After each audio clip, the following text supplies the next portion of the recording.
Hatred is one of those silent killers. Want to talk about it next on Pastor Bob Daily.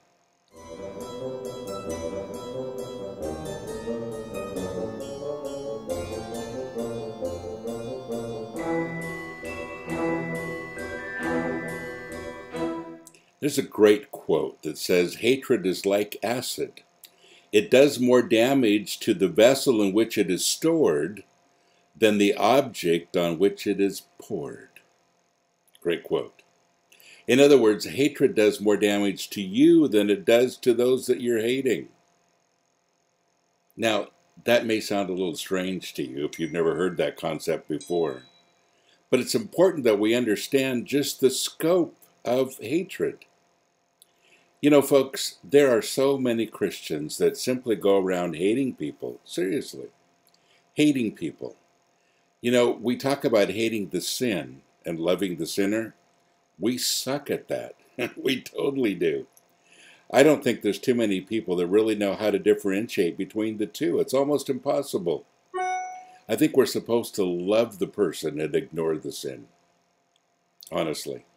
If I focus my hatred on their sin, well, then I have a problem with them. And folks, I know so many people who simply hate. You talk about how they feel about things, and they give you this diatribe of all the things they hate and all the things that bug them to death. And they talk about specific kinds of people they don't like, and all they can do is begin to spew out this negative stuff. Christ told us to love. And he told us to love unconditionally. Wow, that's a big one, isn't it?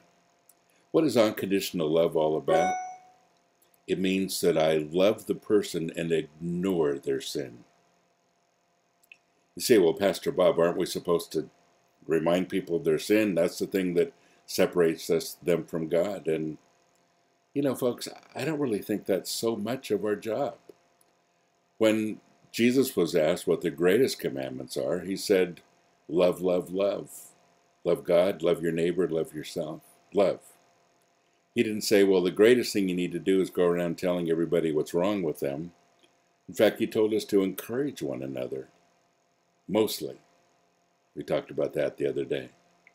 So why is this so important for us? Well, first of all, it's our job as a Christian. He says, love as I have loved you. That's important. I'm sorry I didn't turn my texting bells off. They're going off now, aren't they?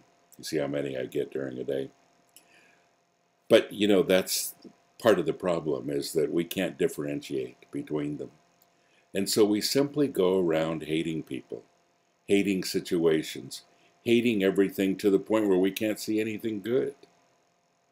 You know, and we begin to see the glass half empty instead of half full, vice versa. So what do we do then with it?